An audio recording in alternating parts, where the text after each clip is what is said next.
कोई मतलब नहीं कंपनी वालों को, छुट्टी नहीं, टाइमिंग नहीं, फैमिली मेंबर्स लगा ले, तो what will you consider him? Independent contractor? Pardon? हाँ, independent contract, that is it. पर इसमें आप कैसे देखिए कि the company was at each stage directing how it is to be done.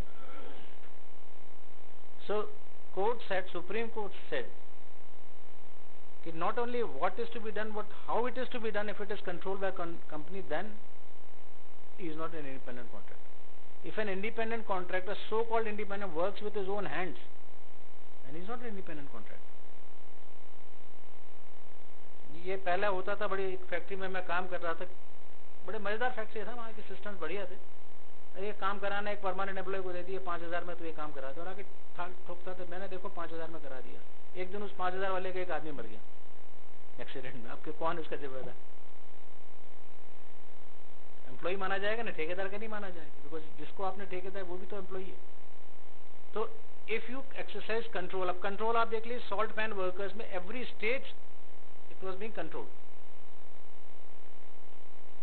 वो सॉल्ट पैन कब निकालेगा, कैसे बनाएगा, कैसे उसको बिछाएगा, कैसे उसकी डेंसिटी चेक होगी, और ये कोर्ट ने कहा this is immaterial whether he gets another people to work with him, his family members work with him, but if the company reserves the right to direct how the work is to be done. अभी how the work is to be done, यदि घास काटने का काम है तो दिक्कत नहीं है, लेकिन आप जो रेगुलर नेचर ऑफ जॉब में लगाते हैं ना, वहां प्रॉब्लम आएगी, बिकॉज वहां कंट्रोल एंड सुपरविजन आपका रहेगा। मशीन पे तो सुपरविजन आपका रहेगा ही रहेगा, होता है ना। तो जब तक है ठीक है, चले जब तक control. See you have to understand control, court ने बोला control and supervision and other factors.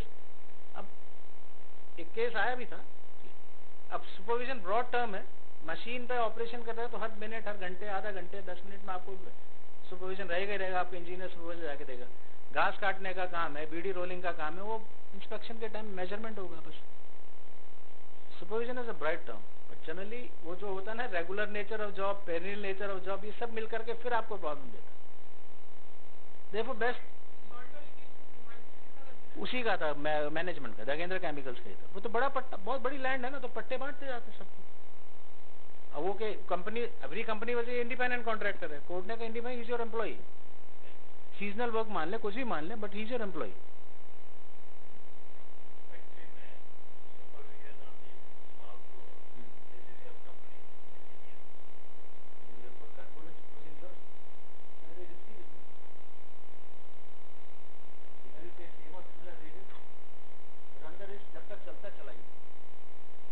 Keep everybody happy. अब आप क्या कह रहे फिर? Otherwise, once it starts, not only your factory, every other factory gets affected. छोटी छोटी फैक्ट्रीज भी नहीं करेंगे तो आपको भी लपेटे में ले लेंगे, आग वहां से लगेगी, आप भी आ जाएंगे लपेटे। तो मिनिमम वेजेस दीजिए। In fact in one of the factories in Grasim which where I used to work, हम मिनिमम वेजेस में, अब एक 10 साल पुराना एम्प्लॉय है, नया एम्प्लॉय, सबकी मिनिमम वेजेस एक हो गई, तो जितना उसका मिनिमम वेज का डिफरेंस आता था, हम उसको इंक्रीमेंट दे देते every year. Suppose minimum wages 50 रुपये महीने बढ़ी, तो 50 रुपये उसकी हर महीने की हम इंक्रीमेंट कर देते। तो बाय द टाइम उसको भी लगता था ना ग्रेडेशन हो रहा है मेरा कुछ। If you take care of these things then it becomes easy. Gratuity भी हम दे देते, तो देयर वाज नो रिजेंटमेंट। जब हमारे कमेटी आई इसको एग्जामिन करने अबॉलिशन की, तो वो बोले सरप्राइज हो गया, आप तो सबको खुश हैं, मिनिमम वेजेस 90 रुपये, आपके 130 140 भी मिल रहा है, कहाँ मिल रहा है, हम देते, हम खुशी खुशी देते, काम तो कर रहा है ना रेगुलर नेचर का, तो कोई केस ही नहीं उठता। स्टिच एंड टाइम सेज 9, आपको छोटा मोटा अभी खर्चा कर लेंगे, बाद में नहीं तो बड़ा हो जाएगा प्रॉब्लम। वर्क्स कॉन्ट्रैक्ट कर लीजिए, सुपरवाइजर रख लीजिए, पेपर वर्क अरेंजमेंट कर लीजिए, तो होता है। दिस इज अनदर बैंक, इसमें क्या था, अर्बन कोऑपरेटिव बैंक में गोल्ड स्मिथ्स वर कैप्ट, उनको बुलाया जाता था, ऑर्नामेंट्स को वे कर देते, क्वालिटी चेक करते थे, लिख के देते, बैंक को इंडेमनीफाई भी कर देते, गलती होगी तो हमारी रिस्पॉन्सिबिलिटी होगी। अब इसमें से एक ने केस कर दिया, मैं तो बैंक का एम्प्लॉई हूँ, विल ही सक्सीड? वाई? वो बैंक का एम्प्लॉई माना जाएगा कि नहीं माना जाएगा? माना जाएगा? नहीं माना जाएगा, because bank can not control the manner in which he does the work. काम क्या करना है वो तो बैंक बता देगी, लेकिन कैसे करेगा वो तो उसकी खुद की स्किल है. manner in which he does the work, that is his skill. Nilgiri cooperative society का केस था. You just see the difference कि दगेंद्र केमिकल वर्क्स में independent contractor was held as a workman. इसके केस में नहीं माना because he is doing his skill. Nilgiri cooperative society में कहते कोऑपरेटिव सोसाइटी was formed. छोटे मोटे किसान अपने कोऑपरेटिव सोसाइटी में माल लेके आते थे, चाहे तो खुद अनलोड कर लें या वहाँ पे जो कॉन्ट्रैक्टर घूम रहे हैं उनके साथ अनलोड करा लें. माल बेचे नहीं बेचे, उतरवाना नहीं उतरवाना है, सब उनके हाथ में. किसको एंगेज करना है नहीं करना है किसान ही डिसाइड करेगा. वहाँ जो घूम रहे हैं कॉन्ट्रैक्टर उनमें बस ये होता था कि पैसे नहीं होते तो पैसे सोसाइटी दे देती, बाद में किसान के बिल में से एडजस्ट करेगी. अब ये बोले हम तो एम्प्लॉय सोसाइटी है, सोसाइटी कंट्रोल में सुपरविजन करती है. कोर्ट ने कहा नहीं, किसान खुद एंगेज करता है, खुद अनलोड कर लेता है, सोसाइटी को कोई लेने देने नहीं. वर्कर कभी भी आए चले जाए, ठेकेदार कभी भी आए चले जाए, वहाँ घूमते रहेंगे. ऐसे और होता है. एक केस हुआ था ESI में, राजकमल ट्रांसपोर्ट कंपनी का. वो होता है ना कि ट्रांसपोर्टर आया, भाई 100 रुपये दे दे, हो गया काम. तो कोर्ट ने कभी आपका ट्रांसपोर्ट गोडाउन है, कहाँ सामान रखेगा वो तो आप ही बताओगे ना, कहाँ उसे उतारेगा वो आप ही बताओगे. कि आपने कह दिया ड्राइवर से पैसे ले लिए 500 रुपये माली को दे दिए, हमारा काम खत्म हो गया, हम एम्प्लॉय नहीं, एम्प्लॉयर नहीं. ऐसा नहीं होता, ये ऐसा ही देना पड़ेगा आपको. होता है ना कई बार. तो लोडिंग अनलोडिंग में आप जहां तक हो अपने खुद के ठेकेदार रखिए. ये इस केस से क्या होता है, कई बार फैक्ट्रीज के अंदर रेजिडेंशियल बिल्डिंग्स भी होती है, तो वहां के माली को हम क्यों दें, एज ए कॉन्ट्रैक्ट लेबर क्यों माने. ये केस उठा था 1964 में. तो कोर्ट ने कहा वो कॉलोनी भी आप ही की फैक्ट्री की प्रोमाइसेस मानी जाएगी, और ये इंसिडेंटल रिलेशनशिप है. यदि ड्राइवर भी आप डायरेक्टली रिलेटेड नहीं लेकिन इनडायरेक्टली रिलेटेड है, तो इनडायरेक्टली रिलेटेड एम्प्लॉइज को भी कोर्ट ने एम्प्लॉइज माना है for the purpose of contract labour.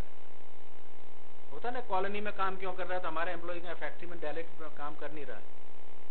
Even cycle stand वालों को bill come to that.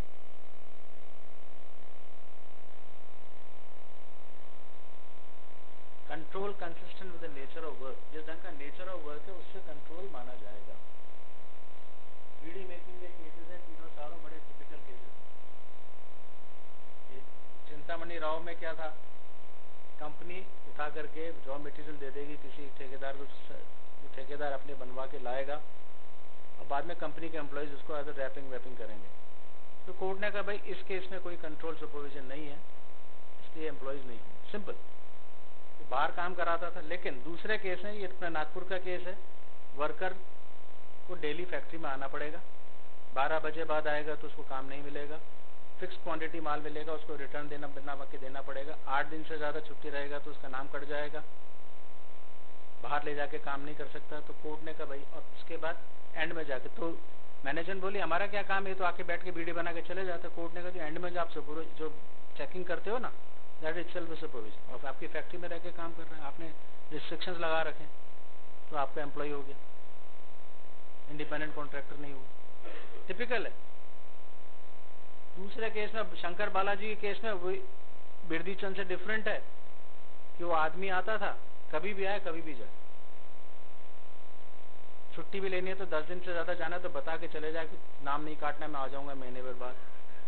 Factory में काम करना है, बाहर ले जाना है माल तो नोट करा के ले जाए, एक्साइज का चक्कर ना पड़े, इसलिए. तो कोर्ट ने कहा एम्प्लॉयर एम्प्लॉय रिलेशनशिप के लिए जो कंडीशंस होती है कि यहाँ रहना चाहिए कुछ सुपरविजन, वो नहीं है, इसलिए एम्प्लॉय नहीं माना जाए. टिपिकल चलते हैं ये केसेस. ये जो DC मोनुद्दीन वाले केस में क्या किया, कंपनी ने ठेकेदार रखा. कुछ ठेकेदार तो अपने एक्स एम्प्लॉइज थे, ठेकेदार की कोई औकात ही नहीं थी, मतलब he was a very ordinary person with no financial resources. अब कंपनी सब लेबर ऑफिसर भी कंपनी कॉरेस्पॉन्ड कर ले, वेजेस भी कंपनी डिसाइड कर ले, और बड़ा पिक्यूलियर कॉन्ट्रैक्ट था कि भाई आप बना के देंगे 4 रुपए की 100 बीड़ी का पैसा दे देंगे, लेकिन कॉस्ट ऑफ टबैको की 2 रुपए की 2.5 रुपए कॉस्ट उसमें से काट के, मतलब बना टबैको हम सप्लाई करेंगे, आप जब बीड़ी बना के दोगे 4 रुपए की 100 हमको बीड़ी दोगे, उसमें 2.5 रुपए का है, 3 रुपए का, जितने का भी कैलकुलेट कर लेंगे और फिर इतना आपको वेजेस मिल जाएगा. कोर्ट ने कहा तो ठेकेदार आपका, जब मैं कहता हूँ ना कई लोग करते हैं ना अपने एम्प्लॉय को ठेकेदार बना दिए, डोंट डू दैट. ठेकेदार भी एक स्ट्रांग होना चाहिए, फाइनेंशियली स्ट्रांग होनी चाहिए, उसके पास सर्विस टैक्स हो, उसके बाद देन आपका जेन्युइन कॉन्ट्रैक्ट लगता है. आप किसी pardon sir, of the activity, या ही शुड बी वेल। आजकल देखिए कोर्ट्स में भी काफी हो गया, तो बी वेरी केयरफुल कि किसी ढंग के आदमी को रखें। ये सिल्वर जुबली टेलरिंग हाउस वाला बड़ा इंटरेस्टिंग, टेलर्स का केस जो होता है, टेलरिंग केसेस, तो इस केस में क्या था, शॉप टेलरिंग हाउस की, मशीनें भी टेलरिंग हाउस की, एम्प्लॉई आता था, यदि काम ठीक से नहीं करता था निकाल दिया जा सकता था या दोबारा करना पड़ता था, नहीं आएगा तो कोई लीव एप्लीकेशन नहीं देनी है, छुट्टी लेनी है तो चला जाएगा, जल्दी भी जा सकता है, कभी कभी बाहर का भी कुछ काम कर लेगा। तो naturally every employer will say ये तो सब इंडिपेंडेंट कॉन्ट्रैक्टर है, कभी भी आता है कभी भी जाता है, मैं तो सिर्फ इसको दे देता हूँ कपड़ा काट के। और ये कोर्ट ने कहा नहीं भाई, क्वेश्चन रिजेक्शन, यदि काम ठीक से नहीं किया तो आप उसको बोल दो ठीक करके ला, then is your employee. Silver jubilee tailoring case से कि आप कभी कभी एम्प्लॉयज को बुला लेते हैं सोच के कि मेरा वर्क्स कॉन्ट्रैक्ट, वैसा नहीं है।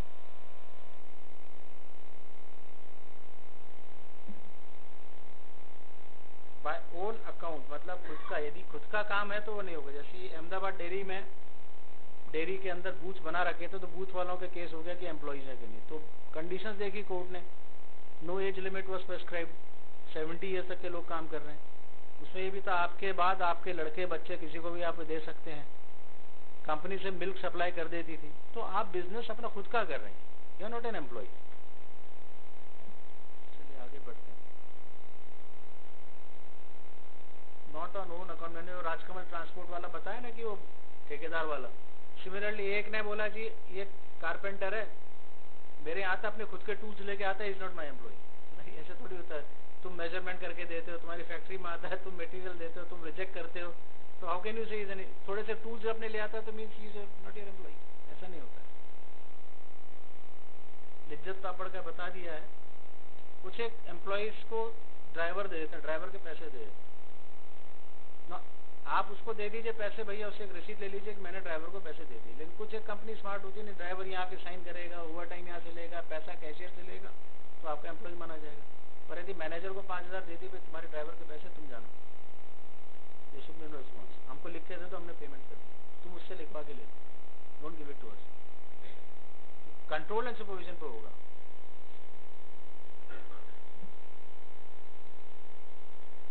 आई थिंक अभी वर्कमैन कंपनसेशन एक्ट में है,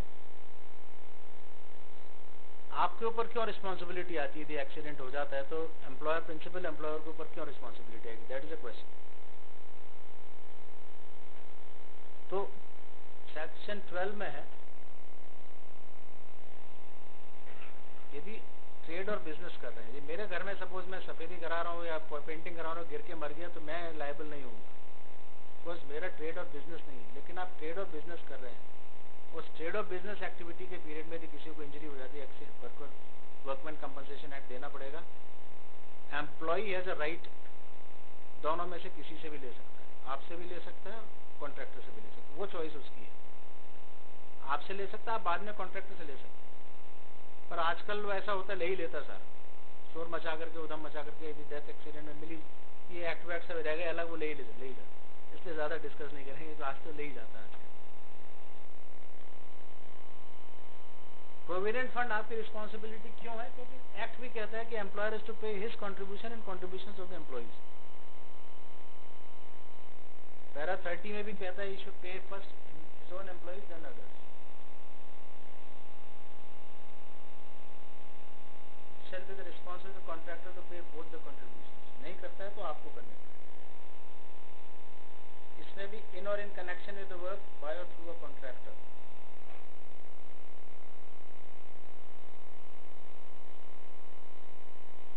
साइकिल स्टैंड वाले एम्प्लॉइज को पीएफ देना है कि नहीं, ईएसआई देखता है कि नहीं, बताइए। साइकिल स्टैंड, एक हॉस्पिटल में साइकिल स्टैंड था, कॉन्ट्रैक्टर ने एम्प्लॉय लगाए, ठीक है, एम्प्लॉय तो कॉन्ट्रैक्ट, ले प्रोविडेंट फंड का क्या होगा। हॉस्पिटल कहना है प्रेमाइसेस में तो काम नहीं कर रहा, हॉस्पिटल के अंदर तो काम नहीं कर रहा, हॉस्पिटल से कोई कनेक्टेड काम नहीं कर रहा, लेकिन कोर्ट ने कहा जो काम कर रहा है हॉस्पिटल की फैसिलिटी है। साइकिल स्टैंड ठीक से चलेगा तो लोग, पेशेंट आएंगे, देखने वाले आएंगे, तो इन connection with the work, therefore it is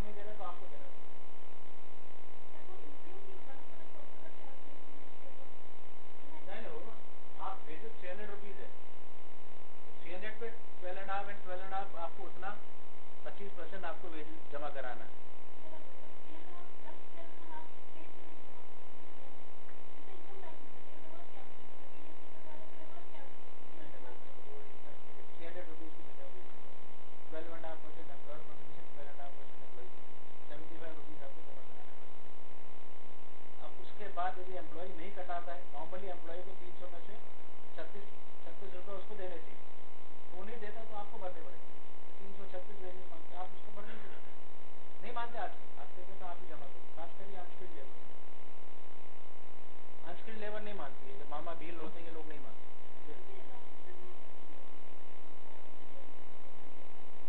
no, बल्कि वो सब इंक्लूड हो जाएगा, पीएफ के अलग डेफिनेशन, वोट और इंक्लूडेड। ओटी वेजेस ईएसआई में लगता है, OT ESI. PM Patel and sons में बीडी वालों का केस था कि एक बीडी वालों के अंदर एक कॉन्ट्रैक्टर होम वर्कर्स होते, सालों से काम कर रहे थे, तो उनका इंस्पेक्शन और रिजेक्शन होता था एंड ऑफ द डे। तो इसी ग्राउंड पे कोर्ट ने बोला ये आपके इन कनेक्शन विद द फैक्ट्री काम कर रहे हैं, आपका जो इंस्पेक्शन का काम है that itself is sufficient and therefore PF is applicable. कई बार करते हैं ना, बाहर काम कर रहा है हमको क्या मतलब है।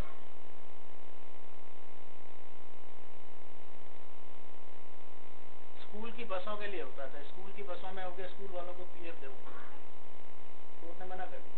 स्कूल के बस वालों का पीएफ कैसे दोगे? कौन सा ड्राइवर आता है, आपने जो कॉन्ट्रैक्ट करेगा एम्प्लॉइज बच्चों को लाएगा ले जाएगा, सिमिलरली एम्प्लॉइज को लाएगा ले जाएगा, पीएफ देना उसका काम है। हमारा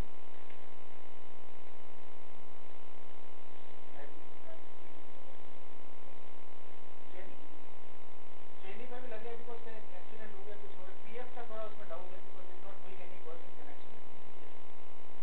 I think we can stop now because time has come. Any question and answer, we can do it.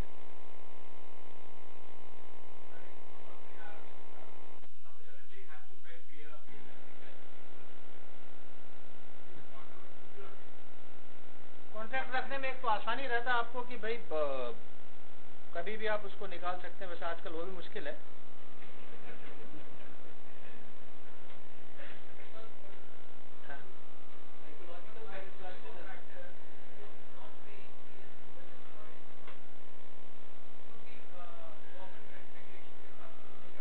आपने रखा ही क्यों ऐसे?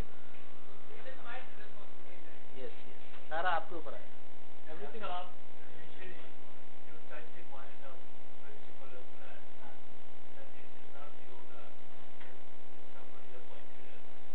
manager, then he is the principal.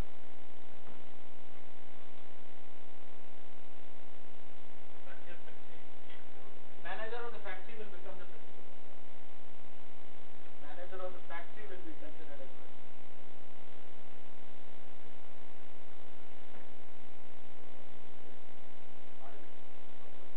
No, no.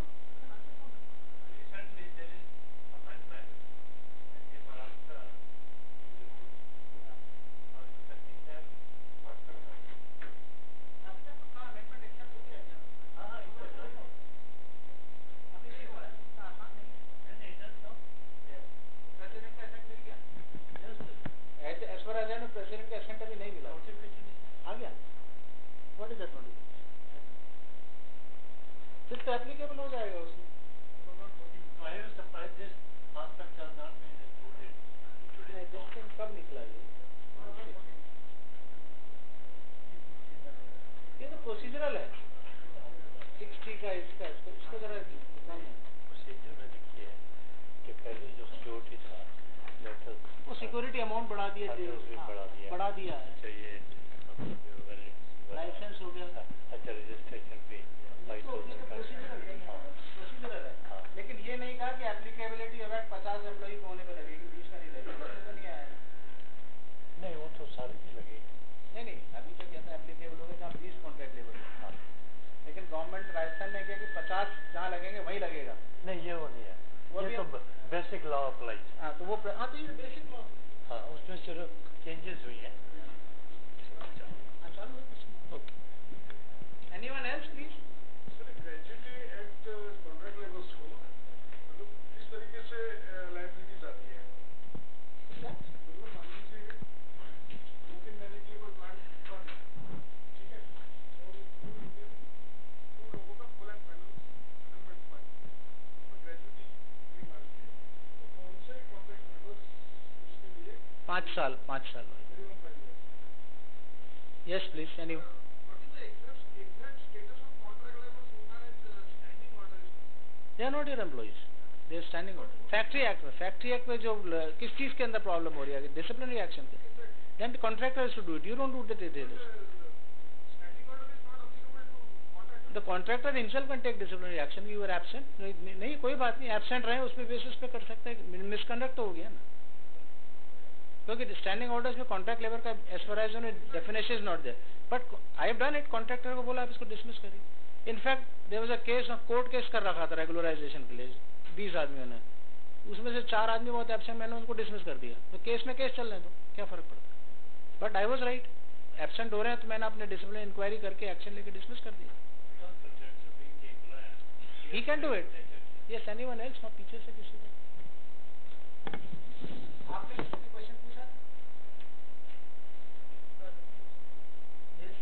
Sir आजकल कॉन्ट्रैक्ट लेबर मॉनिटरिंग के लिए ऑनलाइन अटेंडेंस सिस्टम लगाया जा रहा है। तो रिकॉर्ड लेके क्या वो रेगुलराइजेशन के लिए क्लेम कर सकता है?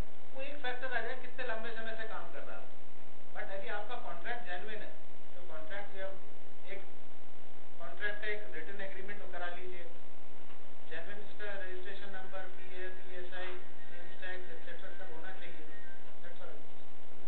तो what is the duration that you talking about, क्या बोल रहे हो, कितने लंबे समय से जो काम कर रहा है? नथिंग इज प्रेस्क्राइब्ड, बट लेकिन जनरली जब ज्यादा हो जाता है 15-15, 20-20 साल से करते हैं तो कोर्ट्स का थोड़ा include, plus contract condition regular nature of work में काम कर रहे हैं।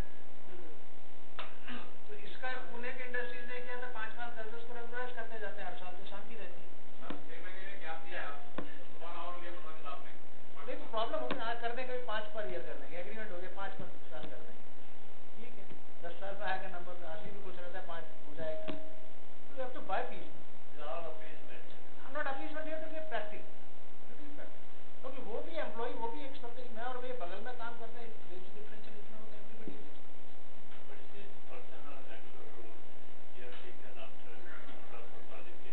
तो उसका करिए ना आप, उसको 5 साल बाद, जो आप बोलते थे 5 साल बाद आप उसका नहीं, आप उसको फिर जिसको लगाना है काम कर रहा है, आप देखिए काम ठीक से कर रहा है तो ही रेगुलराइज करेंगे ना। Is discipline is fine, is doing his work fine, हर एक को नहीं लगाएंगे ना।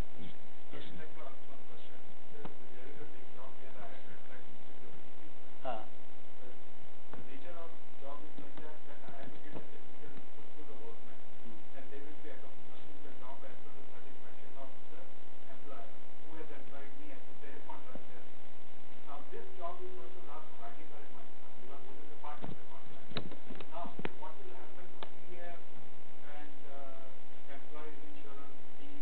एक महीने के लिए आता है, 1 महीने के लिए सिर्फ 1 मंथ जॉब। देखिए पीएफ एक्ट में तो कि इवन डे 1 से, पीएफ तो डे 1 से एप्लीकेबल, ईएसआई ऑल्सो डे 1, 1 दिन के लिए भी आएगा आपको तो देना पड़ेगा।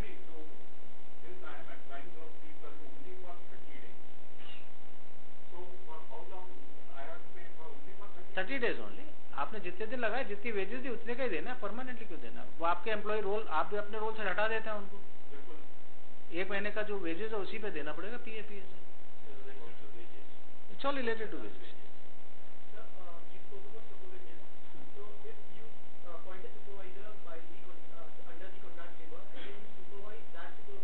That is better, that is safer.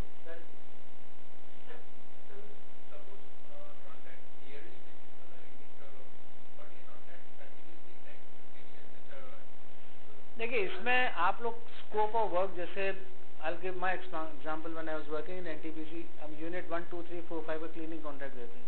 1 साल मिलाते यूनिट 1 and 3 का एक कॉन्ट्रैक्ट कर दिया, 4, 5 को अलग कर दिया, तीसरे साल 1 and 5 को एक मिला दिया, 2 and 3 को अलग।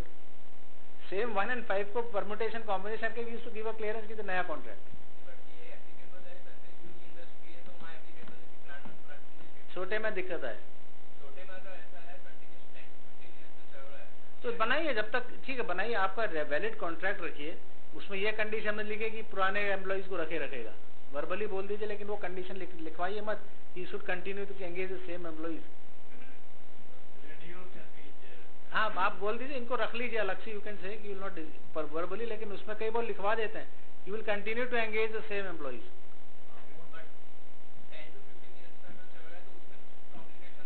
तो बाद में आ सकते हैं, इट कैन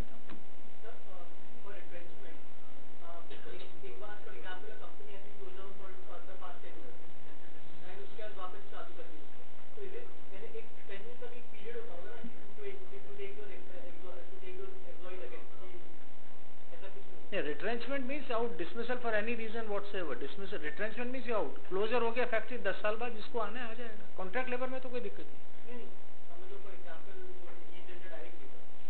देन रिट्रेंचमेंट कर दिया, कंपनसेशन इट्स ओवर, बाद में आप खोलना है तो 10 साल बाद you can send a message to him, but he should be age, if he wants to come then he should be suitable, you suitable, age सही है, उसकी स्किल सही है, काम क्या कर रहे हैं, you can always say no. It will new employment, तो न्यू एम्प्लॉयमेंट के हिसाब से एक ऑप्शन दिया, it doesn't fit into my requirement, is already over age, qualification बदल दीजिए।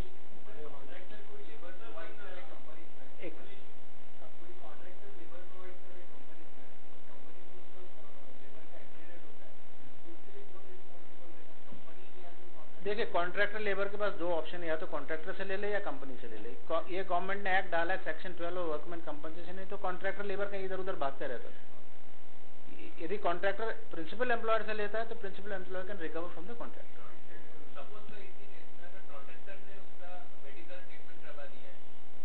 तो भी वर्कमैन कंपनसेशन एक्ट में जो लगेगा वो तो देना ही पड़ेगा।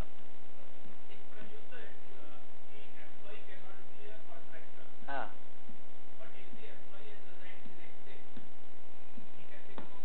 देन वो अपन ने जो बीडी वाले का केस किया था ना, कि बीडी वाले का कि वो कॉन्ट्रैक्टर एक्स एम्प्लॉय से फाइनेंशियल स्टेबिलिटी तो है ही नहीं।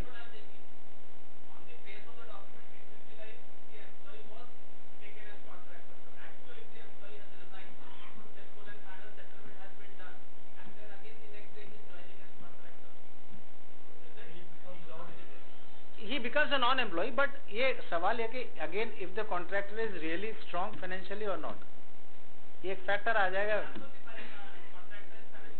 ठीक है, then it's okay, then it's no legal। हाँ ठीक है, so long as not your employee is chosen to become an independent contractor, इसमें कोई दिक्कत नहीं, कोई दिक्कत। Yes, anyone else? सर एक हाँ, previous 12 years, 12 months has he employed 20? They're not required. But yes,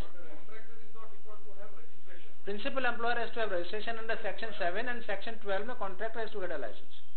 तो 20 नहीं लगा तो आप पे एक्ट ही नहीं अब लगेगा, नहीं लगा। You are not principal employer वाली रिस्पॉन्सिबिलिटी नहीं है आपकी। प्रिंसिपल एम्प्लॉयर के पास अगर 18 लेबर है और आपके और तो वो और ओनली 18 है और कॉन्ट्रैक्टर के आपने 10 रखे, नहीं मिलेगा, क्योंकि 10 ही 20 कॉन्ट्रैक्ट लेबर लगाना है उसको, not total employees, only 20 contract labours. अपना उसमें था ना कि 20 और more contract labour in any day in the preceding 12 months. Pardon? Yes sir, आप नहीं लेना। हाँ, ये कैन, फिर आप पे एक्ट ही नहीं लगेगा, आपको कोई दिक्कत ही नहीं, कोई एक्ट फॉलो ही नहीं करना है। Yes please sir. एक मिनट, साहब से पूछ रहे। अच्छा आप बोलिए।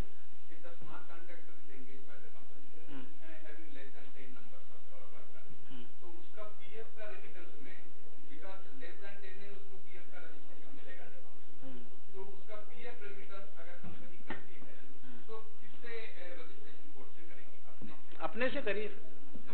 देखिए पीएफ तो आजकल सबको पेंशन मिलती है तो कोई छोड़ता नहीं है, धीरे धीरे अवेयरनेस बढ़ती जा रही है। पीएफ में पेंशन मिलती है, खुदा ना खास्ता डेथ हो गई तो उसकी फैमिली को पेंशन मिलेगी। पीएफ तो आप रजिस्टर करिए, उसका अमाउंट तो दीजिए फैक्ट्री में, नहीं तो बाद में मुसीबत होगी आपको कभी ना कभी। Voluntary code